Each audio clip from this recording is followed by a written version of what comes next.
Bonjour, nous sommes en 2021. Nous sommes dans le site de l'Institut Docteur Angélique et dans une série de commentaires consacrés aux proverbes de la Bible. Et j'en suis rendu au proverbe au chapitre 10, verset 22, un proverbe très intéressant parce qu'il va nous permettre de soulever, on pourrait dire, un débat qui existe depuis le début de l'Église, ou du moins en tout cas depuis le IVe siècle. Un débat parfois sanglant, tellement il y a eu d'affrontements là-dessus. Un débat qui parfois a divisé l'Église en morceaux, à savoir le rapport entre notre liberté, donc les actes volontaires que nous faisons, et d'autre part la grâce, Dieu qui nous attire, Dieu qui agit en nous. Et je lis le proverbe, il dit ceci: c'est la bénédiction de Dieu qui enrichit, sans que l'effort n'y ajoute rien. Et c'est vrai que si quelqu'un prenait ce proverbe comme cela, sans lire le reste de l'écriture, il pourrait dire, eh bien, je vais décider d'entrer dans une confiance totale et passive. Ce qu'on appelle le quiétisme. Je suis en paix, mon âme se repose en Dieu, il élèvera mon âme à lui, et je n'ai rien à faire d'autre.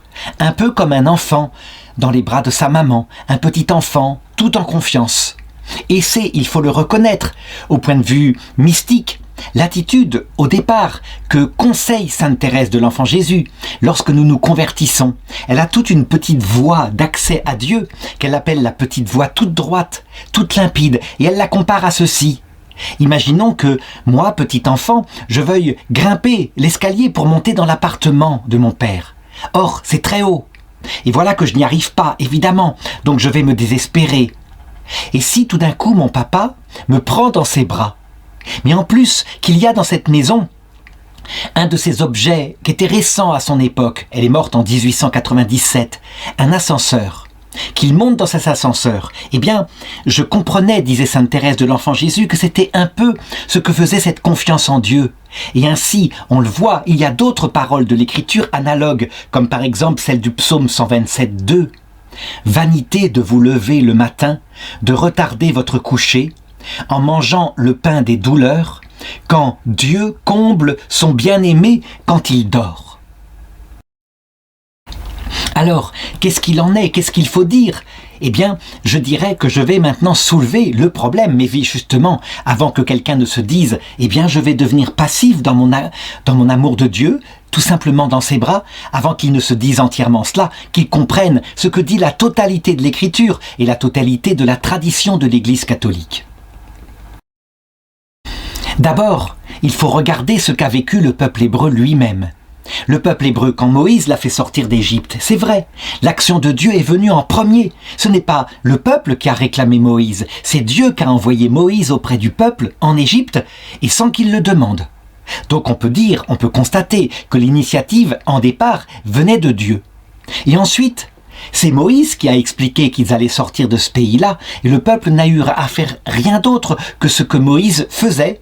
Il allait voir le pharaon, et à chaque fois, il le menaçait, le fléau tombait, et le pharaon était ébranlé, si bien que petit à petit, eh bien, il autorisa le peuple à partir jusqu'à ce qu'arrive le dernier des miracles, à savoir la mort des premiers-nés en Égypte. Et là, le pharaon carrément les chassa d'un coup, et comme il l'avait annoncé, comme Moïse le leur avait dit, et les gens, voulant s'en débarrasser, leur donnèrent de l'or, de l'argent, de la nourriture, pour qu'ils ne les voient plus. Ils étaient tellement dans le malheur. Et ensuite, il y a eu la traversée du désert, et on sait que le peuple hébreu a été attaqué, et qu'il n'a rien eu à faire, que les obstacles sont tombés d'un coup, que c'est la mer qui a été reculée par Dieu, et puis Dieu qui l'a remise en question. Alors on pourrait dire, ben voilà, il suffit de faire confiance en Dieu. La foi seule la confiance en Dieu fait qu'on obtient cela. En réalité, lorsqu'on regarde la suite des événements, lorsqu'on voit le peuple hébreu qui envoie des espions dans la terre de Canaan qu'il faut conquérir, et les espions qui font peur parce qu'ils y ont vu une population nombreuse, et même des géants, disent-ils, le peuple refuse de faire confiance à Dieu. Il refuse de brandir les armes et de franchir le Jourdain. Alors dans ce cas-là, rien ne se fait. Donc, il y a manifestement, à un moment donné, une action du peuple qui est demandée à Dieu, et pas seulement de la confiance. Il faut aussi qu'ils se mettent en marche. Il faut qu'ils obéissent à Dieu. Il faudra, avec Josué, qu'ils fassent 7 fois le tour des remparts de Jéricho, qui alors s'écrouleront, mais ils devront le faire avec leur courage.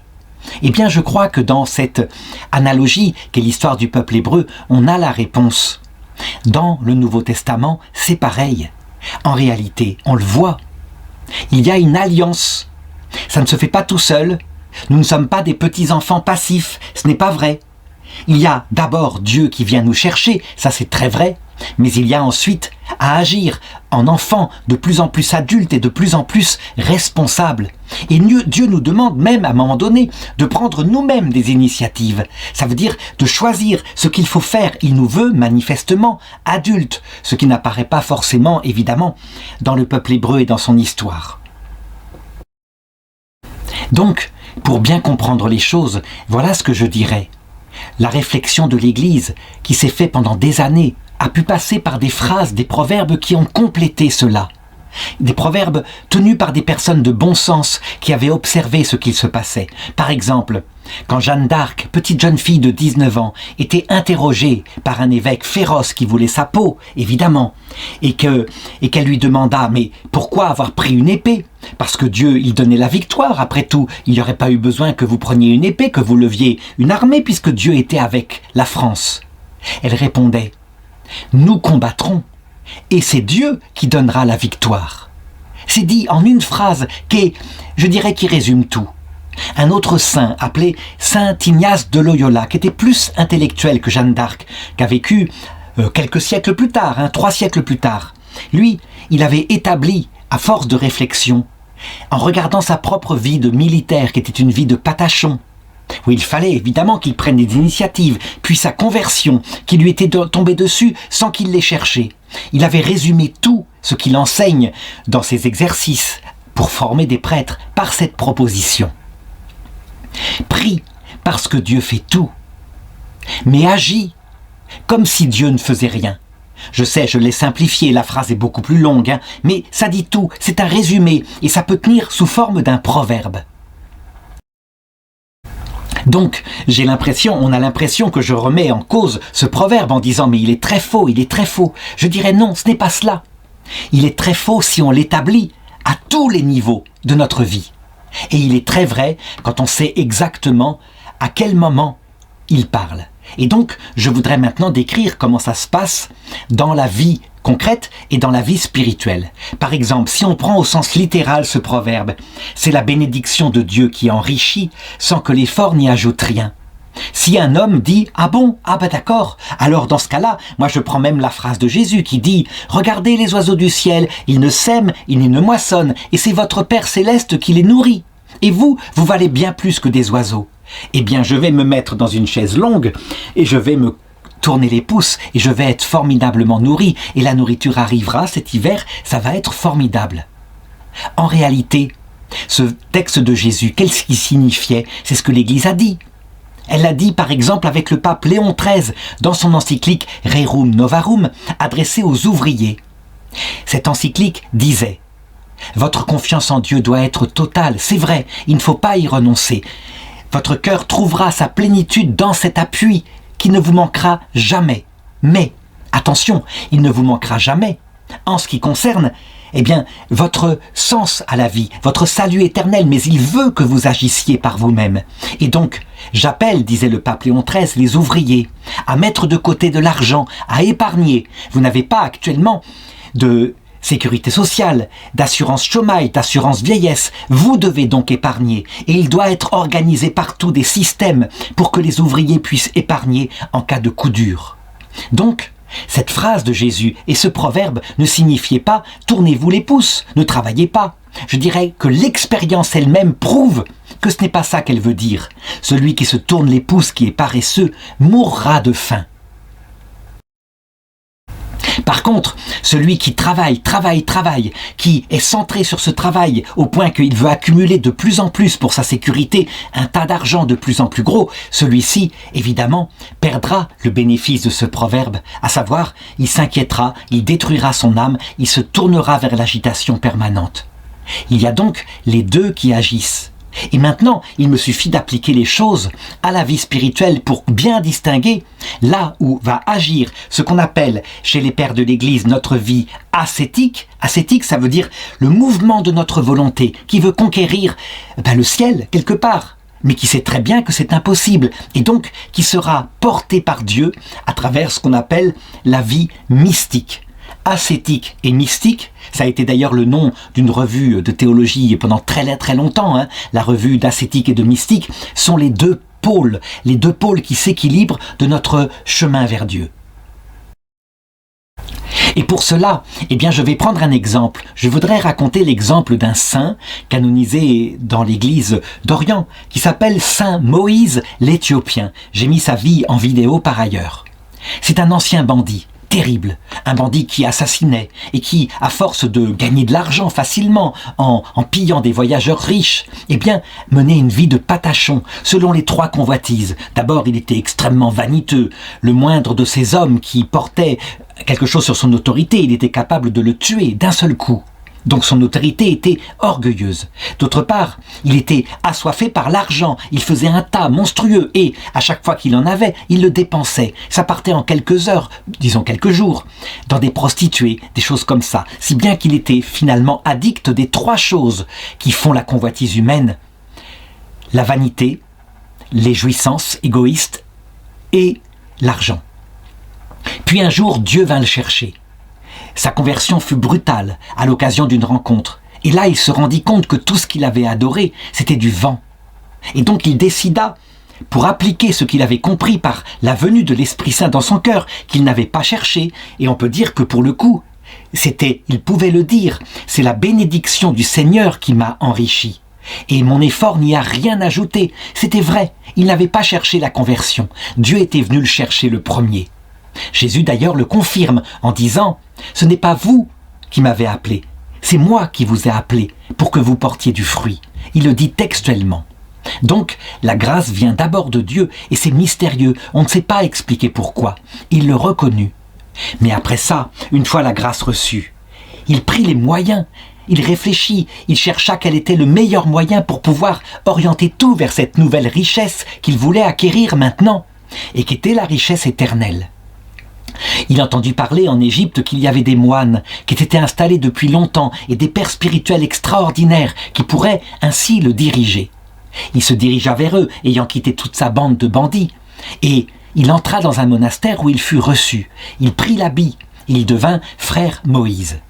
Et là, extrêmement zélé, son père spirituel lui disait, en premier lieu, vous devez vous débarrasser de toutes vos addictions, ce qu'on appelait à l'époque le péché capital. Vous êtes complètement pris par vos instincts, vous avez sans arrêt des besoins de plaisir. Vous êtes dans l'ascèse maintenant monastique et vos besoins, vous en rêvez tout le temps. Et aussi, vous avez une dur orgueil, obéir à vos supérieurs est très dur, et lui accepta. Et donc il fit pendant 10 ans tous les efforts que lui demandait son père abbé pour entrer dans la victoire contre ses propres défauts. Alors, on raconte que il s'appliquait des ascèses terribles, que les orientaux d'ailleurs appellent des exploits ascétiques, tellement quelquefois c'est vertigineux. D'abord, il commença par manger très peu, afin de vaincre en lui le goût du plaisir. Et au début, c'était terrible. Il rêvait de nourriture, et puis de sexe. Et au bout d'un certain temps, à force d'épuiser son corps par ce manque de nourriture, l'énergie même sexuelle qui le poussait à pécher en pensée, en paroles solitaires, en actes, disparut. Et il devint chaste, du moins le crut-il. Il n'était en fait pas chaste, il était simplement affamé. Et puis, par rapport à l'obéissance, cette vanité qui le mettait en colère sans arrêt, il se mit sous l'obéissance d'autres frères, et même quelquefois, il était capable de faire plus que ce qu'on lui demandait. On lui demandait de transporter des sacs d'un endroit à l'autre, il en transportait, et il en transportait encore plus, ou alors il les ramenait pour pouvoir les retransporter le lendemain, afin de véritablement, ne plus avoir de volonté propre. Ça ne marchait pas, évidemment. Sa volonté propre était présente. Il voulait devenir humble et on n'y arrive pas. Quand on veut devenir humble, on développe au contraire une grande fierté de faire tellement d'efforts. En ce qui concerne l'argent, c'était beaucoup plus facile. Il s'était débarrassé de tout dès sa conversion et il maudissait les biens qu'il avait bénis par avant. Au bout de 10 ans d'efforts comme cela, il avait l'impression d'avoir vaincu les addictions en lui. Et c'est vrai que probablement les efforts physiques qu'il avait fait là avaient fini par diminuer les vices en lui. Les vices, c'est un peu une habitude. On appelle en latin d'ailleurs le vice un habitus mauvais. Une habitude qui se creuse dans notre psychologie à force qu'on fasse des actes mauvais. Et du coup, à force qu'on fasse des actes bons, il se crée un habitus inverse qu'on appelle une vertu et qui fait qu'on agit bien. Donc au bout de 10 ans, il retourna voir son père abbé en lui disant « J'ai réussi, j'ai vaincu ces obstacles-là ». Alors son père abbé, qui avait constaté, les autres frères lui en parlaient, que c'était vrai, il avait fait de réels efforts, lui dit « Ceci n'était que un combat préparatoire. En fait, vous n'avez fait que enlever certains obstacles, mais en ce qui concerne la grâce, on va pouvoir commencer maintenant le vrai combat. Et le premier combat, ce sera l'acquisition de l'humilité. »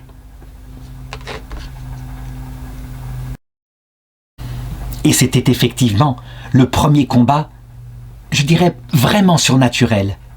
Parce que l'humilité, c'est quelque chose d'effrayant à acquérir.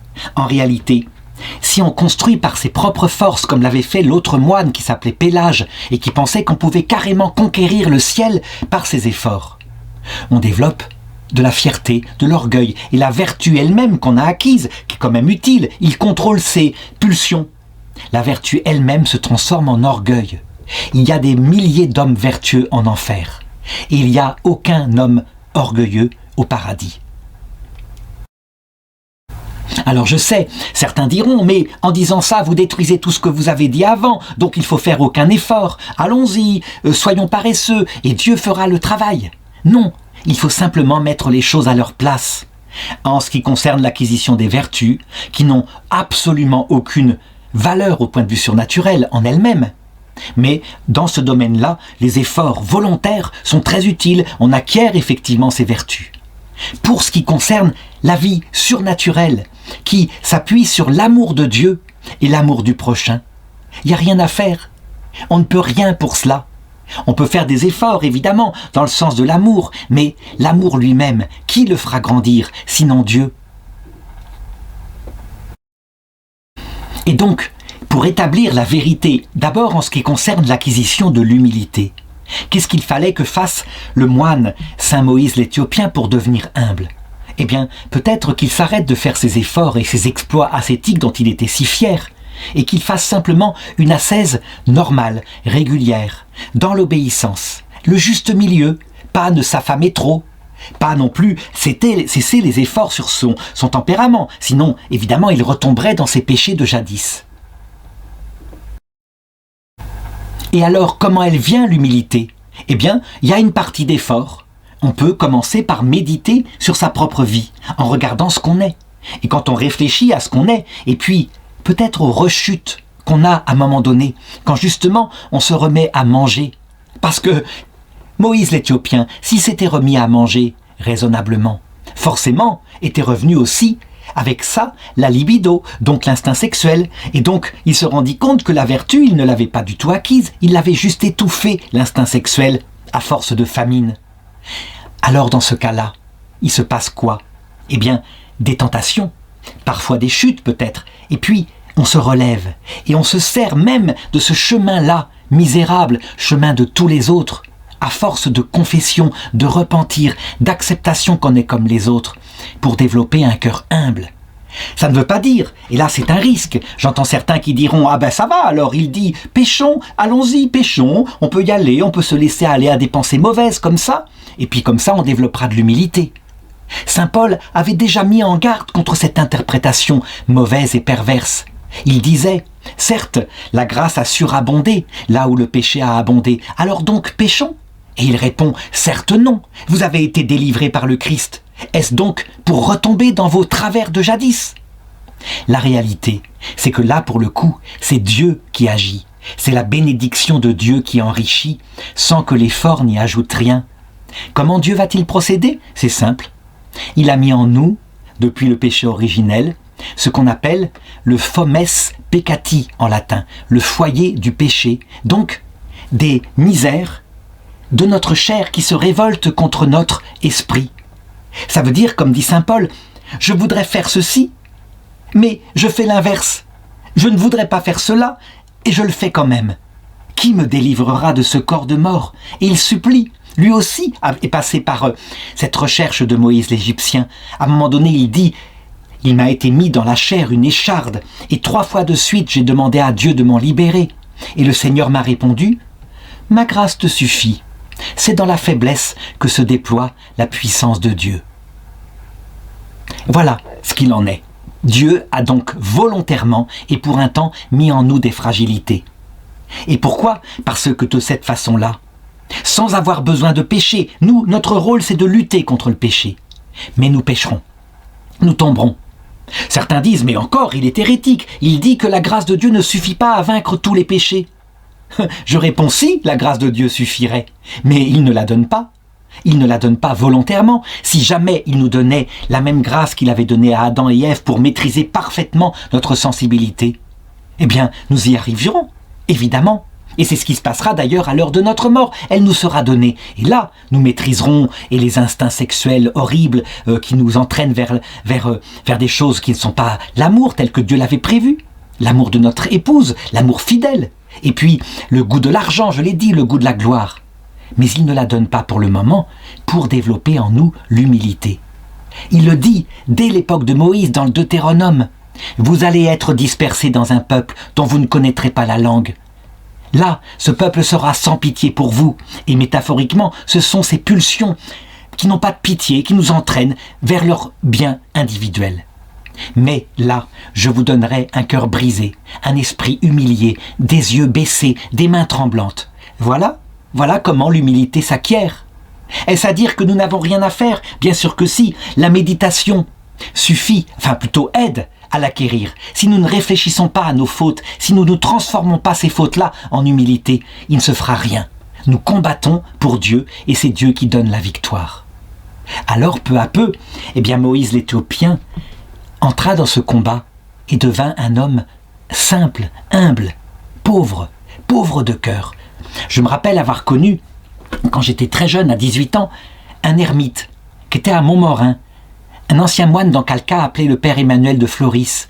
Et je m'étonnais parce qu'il était tout simple. Il avait peut-être presque 80 ans. Moi j'avais 18 ans. Et il était là, simplement, en reconnaissant devant moi ses propres travers, ses propres péchés. Je lui demandais un jour, mon père, mais vous avez dû vous faire ermite pour être plus proche de Dieu, puisque je faisais un stage de 2 mois auprès de lui. Et il me répondit, ah pas du tout, c'était parce que je supportais plus mon frère qui était père abbé dans le Calcate. Voilà, il était d'une simplicité totale. Je me rappelle un jour, en expliquant ça dans sa vie, qu'on trouvera sur internet, avoir dit que même quand on se confessait d'un péché, il disait « Ah oui, toi aussi, moi aussi ». Ce qui fait que, évidemment, pour nous qui étions jeunes, on se rassurait, non pas qu'on arrêtait les efforts, mais on se disait « Il est tellement humble ». Au contraire, certains parmi les frères qui étaient avec lui pour se faire ce stage se scandalisaient en disant « Mais alors il n'est pas saint du tout, il est comme les autres, il est tiède, il faut faire des efforts ». Et je me rappelle que quand quelqu'un, un ancien moine qui avait suivi le Père Emmanuel, avait écouté la vidéo où je racontais son humilité profonde, il s'était offusqué en disant « Il a blasphémé le Père Emmanuel, il n'était pas comme ça, il était vertueux parfaitement ». Il n'était pas parfaitement vertueux. Il était jaloux comme un pou d'un autre prêtre qui était avec lui et qui prêchait superbement, mais il le reconnaissait, il était simple. Au moment de sa mort, lorsqu'il fallut passer vers le Père, il y eut des tas de signes qui m'ont confirmé qu'il était dans la vérité.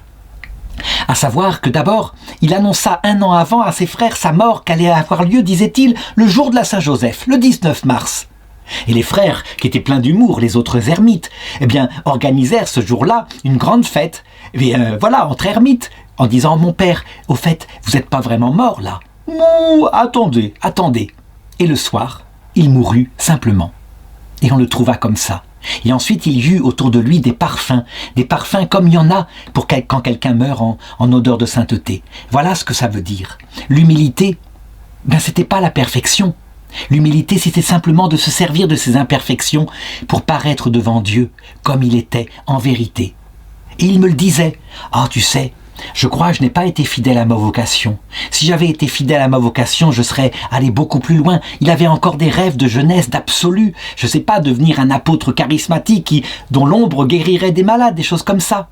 Il n'était qu'un pauvre petit moine, mais il fut saint. Voilà comment Dieu bénit celui qui dort et crée en celui qui est béni par Dieu, il crée la bénédiction dans son cœur. Alors je voudrais continuer avec Saint Moïse l'Égyptien. J'ai parlé de l'humilité, c'est vrai. Cette vertu-là, manifestement, certaines parties dépendent d'autre chose que de nous. Mais il n'y a pas que l'humilité. La vertu chrétienne par excellence, surnaturelle pour le coup, qui n'a aucun fondement si ce n'est la bonne volonté, et qui est donnée par Dieu, c'est la vertu de charité. La charité théologale, elle nous fait aimer Dieu dans le cœur à cœur d'un ami, et vivre de l'oraison avec lui, et aimer notre prochain à cause de Dieu. Eh bien, sur ce point-là, il y a eu un conflit théologique terrible au XVIe siècle qui a déchiré l'Église d'Occident, l'Église latine. Un certain Martin Luther, voyant que les catholiques, il était catholique lui-même, il était moine augustin, faisaient des œuvres matérielles comme des chapelets, des pèlerinages, des pénitences, afin d'obtenir le ciel, se dit mais il y a quelque chose qui ne va pas. Ces gens-là, ils accumulent des indulgences, et puis c'est pour aller au paradis. Et à côté de ça, ce qui est essentiel, la confiance en Dieu, ils insistent moins dessus. Et lui-même, qui était pécheur, qui connaissait les faiblesses du fomes peccati, eh bien il commença à être angoissé en se disant « Mais si je meurs par surprise là maintenant, est-ce que je vais aller en enfer ?» C'est ce que dit la théologie scolastique. Il réfléchit jusqu'à ce qu'il trouve, en reprenant l'écriture, la solution à son problème, et il trouva dans l'écriture plein de fois, au moins 15, 20 fois, la phrase suivante « Le juste est sauvé par sa foi » ou alors « Par sa foi, Abraham fut sauvé, fut déclaré juste devant Dieu, etc. » Et il en établit une théologie en disant « La seule chose qui sauve, c'est la confiance en Dieu. » Parce que Dieu comble son bien-aimé quand il dort. La grâce surnaturelle est donnée par Dieu. Et nous avons beau faire des efforts, ça n'apportera rien, rien du tout. Dieu seul donne les choses. On peut dire que Martin Luther avait pris ce proverbe 10-22, c'est la bénédiction de Yahvé qui enrichit, sans que l'effort n'y ajoute rien, au sens littéral. Et il eut un successeur, appelé Jean Calvin, qui alla tirer jusqu'au bout les conséquences de l'intuition de Martin Luther en disant « Alors on voit donc que certains n'ont pas confiance en Dieu. Or, dans ma foi, je le sais, la foi est un don de Dieu. Ça veut dire que s'ils n'ont pas confiance en Dieu, la foi n'a pas été donnée à ces hommes-là. La conséquence, c'est que on peut prédire que ces hommes-là sont prédestinés à aller en enfer. Dieu ne leur donne pas la foi exprès. Tandis que ceux qui ont la foi sont absolument certains, parce que la foi suffit, ils sont certains d'aller au paradis. Et certains luthériens très durs en allèrent même jusqu'à dire que, en fait, l'homme n'avait pas de liberté. La seule liberté qu'il avait, c'était de se mettre dans les bras de Dieu, comme un enfant, et puis Dieu l'emmènerait au paradis. L'Église, elle se rendit compte qu'il y avait là un déséquilibre profond, quelque chose qui n'allait pas. Et c'est ainsi que, se reprenant, puisqu'elle était en décadence, dans une phase de décadence, comme ça arrive aux chrétiens, à peu près, je dirais, tous les 100 ans, il y a comme ça des phases cycliques. Elle se reprit, elle élabora le Concile de Trente, et elle donna la réponse à Martin Luther, une réponse de l'intelligence. Oui, sans la foi, il ne peut pas y avoir de salut. C'est la 6e session du Concile qui le dit. Luther a raison dans ce sens-là. La foi est absolument nécessaire. Sans la foi, on ne connaît pas Dieu, on n'a pas confiance en Dieu. Comment pourrait se développer la vie surnaturelle qui seule peut sauver? Mais, quand on dit que la foi, par la foi, Abraham fut justifié, on veut dire par là que ce fut la porte d'entrée vers la justification. La justification elle-même, d'où vient-elle? De la charité. Et c'est dit textuellement par Jésus sans arrêt. Il disait, l'amour de Dieu, l'amour du prochain, c'est le résumé de toute la loi, de tous les prophètes. Et saint Paul plantait le clou en disant, si j'ai une foi totale, une foi à renverser des montagnes, si je n'ai pas la charité, je ne suis rien.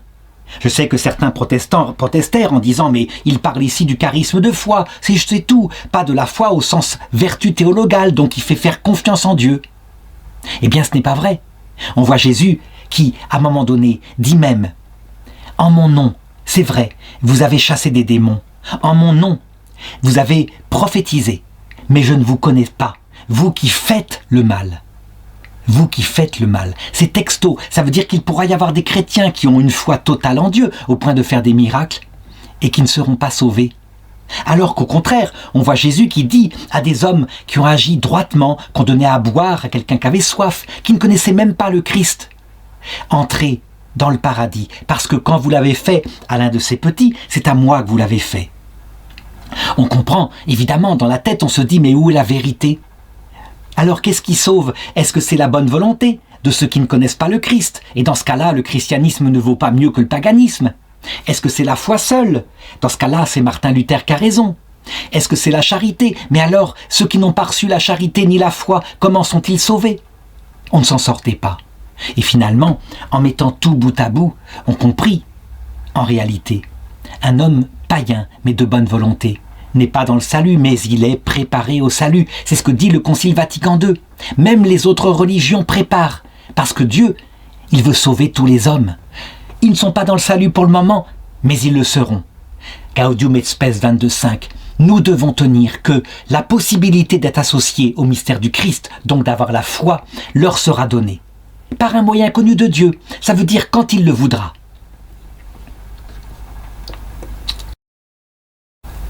Deuxièmement, le don de la foi en elle-même, ça ne vient pas de l'homme, c'est vrai. La foi est un don de Dieu, et donc c'est la bénédiction de Yahvé qui enrichit, sans que l'effort n'y ajoute rien. Sur ce domaine-là, c'est tout à fait vrai.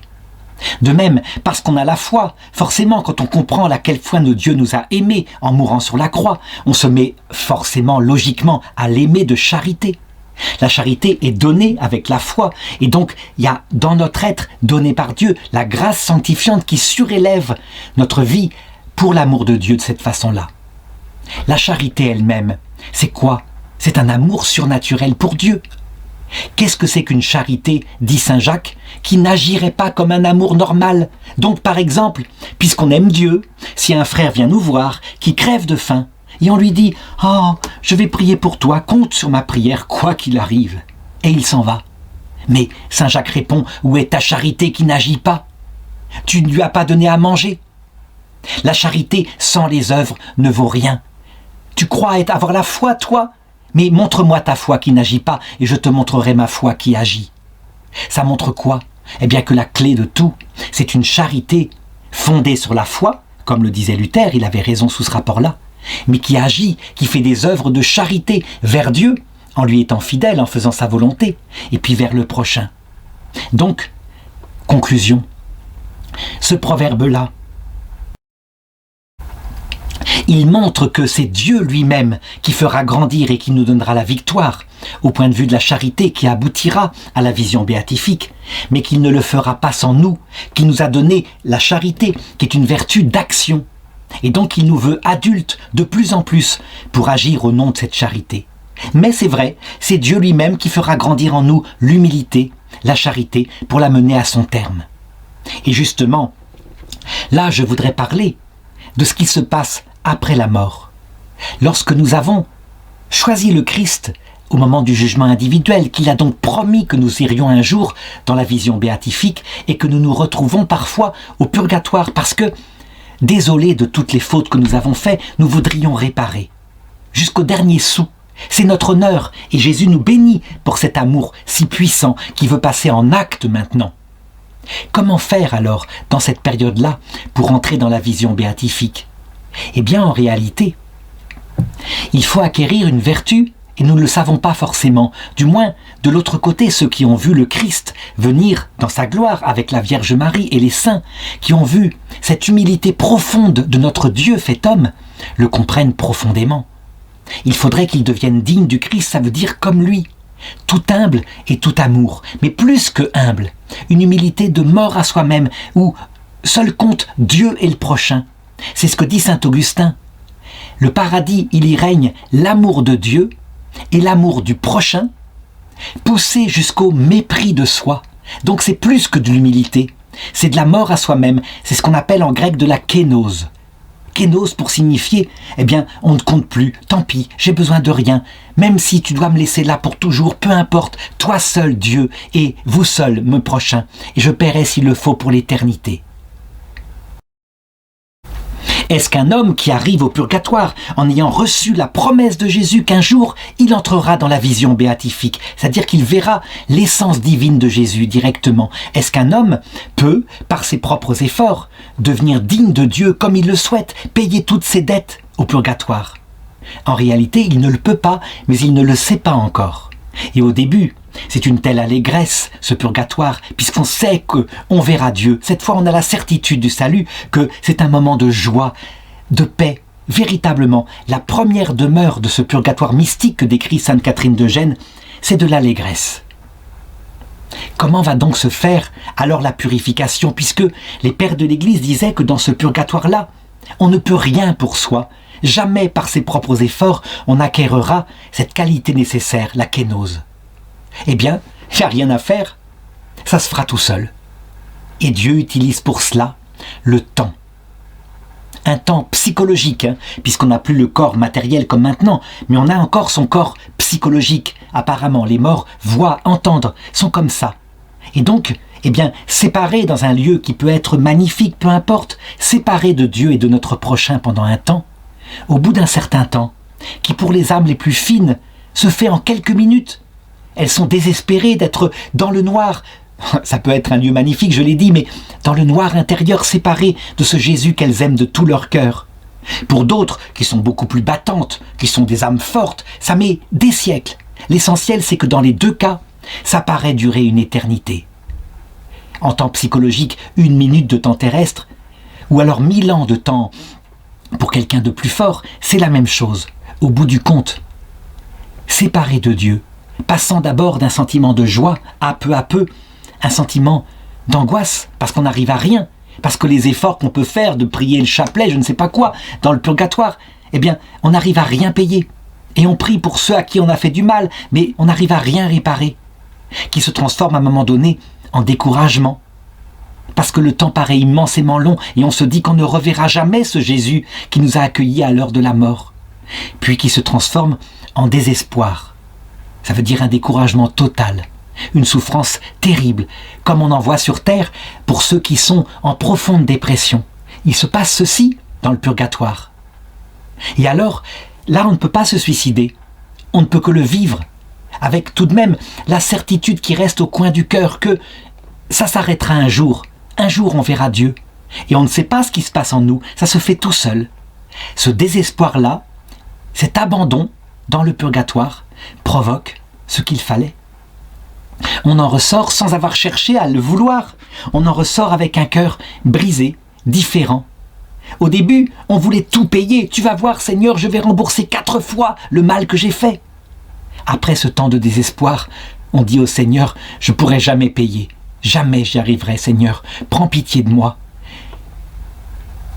La parole qui est dite par le centurion, Seigneur, je ne suis pas digne de te recevoir, mais dis seulement une parole et je serai guéri. Tout ça pour en arriver à cela, et c'est vrai, c'est la bénédiction de Yahvé qui a enrichi cette âme du purgatoire, sans que l'effort n'y ajoute rien. Elle n'a rien pu faire pour elle, elle a subi la solitude et donc le désespoir, et puis à un moment donné, la paix intérieure, parce qu'elle ne cherche plus rien, si ce n'est la volonté de Dieu. Dans la dernière étape du purgatoire, qu'on appelait dans le temps le sein d'Abraham, là où était le paradis provisoire, rempli de grâce, où attendait Abraham, avec Lazare, la venue du Christ qui mourrait sur la croix le vendredi saint. Eh bien, c'est le dernier état, et ça se passe là. L'âme devenue toute pauvre, alors n'attend plus rien pour elle. Devenir digne du Christ, c'est pas la peine. Les indulgences qu'on lui envoie depuis la terre par des gens très dans des situations beaucoup plus difficiles qu'au purgatoire parce qu'ils n'ont rien vu et qui prient pour elles, les touchent et les bouleversent. Et quand quelqu'un du ciel offre une messe pour ces âmes-là, elles disent « mais c'est tellement gentil d'avoir pensé à moi et d'avoir offert le sacrifice du Christ qui a tout payé pour moi. » L'âme est prête, elle est devenue tout humble, alors le Christ vient, souvent précédé de la Vierge Marie. C'est elle, la Vierge Marie, qui dit « cet enfant-là est prêt pour la vision béatifique, allons le chercher, mon fils !» Et il vient. Et alors l'âme entre dans la vision béatifique. C'est ainsi que, de l'autre côté de cette vie, nous verrons que, effectivement, pour ce qui est des progrès dans la grâce, des progrès dans la charité, pour ce qui est, je dirais, des progrès pour l'entrée dans la vision béatifique, c'est la bénédiction de Yahvé qui a enrichi. Et nous n'avons rien pu faire. Mais on verra aussi que si nous n'avions pas travaillé nous-mêmes de tout notre cœur pour cet amour, pour progresser, le Seigneur lui-même n'aurait rien fait. Ça veut dire qu'il répond à notre désir. Et donc il y a une alliance objective entre nous, son épouse mystique, et lui qui fait grandir notre cœur. Alors pour conclure, je dirais ceci.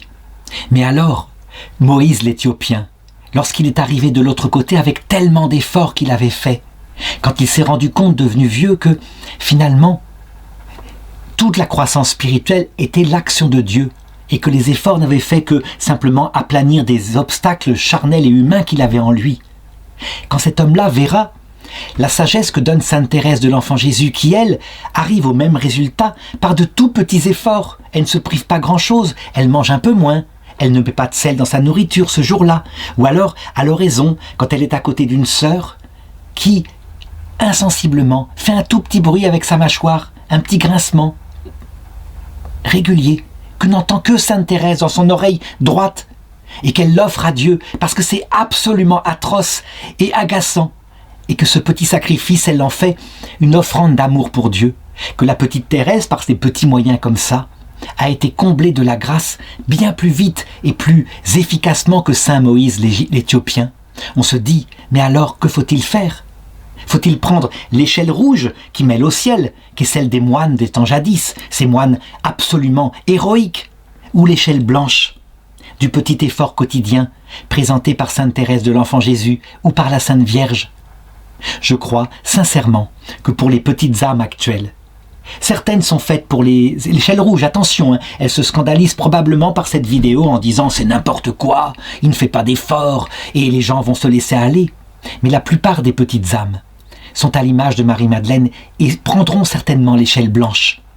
Elles monteront au ciel tout droit, sans même faire de chute. Ça veut dire que Dieu travaillera dans leur âme pour fabriquer en elles le cœur comme il faut, plein d'amour surnaturel et plein d'humilité. La femme qui m'a le plus touché à ce niveau-là, qui je crois, dans sa misère, a été la plus grande image, au XXe siècle, de cette échelle blanche vers Marie, c'est sans doute la chanteuse Édith Piaf. C'était une femme pleine de défauts, très vulgaire, ayant été élevée dans les caniveaux, etc. Mais, malgré tous ses défauts, et ses addictions sexuelles, et ses addictions à la boisson, etc., le fait que même elle commit l'adultère avec un homme marié, Marcel Cerdan, eh bien, elle gardait la conscience qu'elle était misérable. Je n'ai pas dit qu'il fallait faire comme elle, c'est pas ça du tout. Mais par exemple, se rendant compte de sa misère, elle disait à Marcel Cerdan, « Il n'est pas question que tu divorces pour moi. Ta femme est ta femme, et tu ne l'abandonneras pas, et je ne veux pas faire un nombre d'orphelins comme cela. » Et puis malgré tout, elle retombait dans ses travers, mais elle disait toujours, souviens-toi, elle disait à son amie, celle qui était sa secrétaire, n'abandonne jamais la prière à la petite Thérèse de l'Enfant Jésus, elle ne t'abandonnera jamais dans le profond de ta misère. Voilà le chemin des petites âmes. Et attention, qu'on ne me fasse pas dire que j'ai dit qu'il pouvait pécher et commettre l'adultère, je n'ai pas dit ça.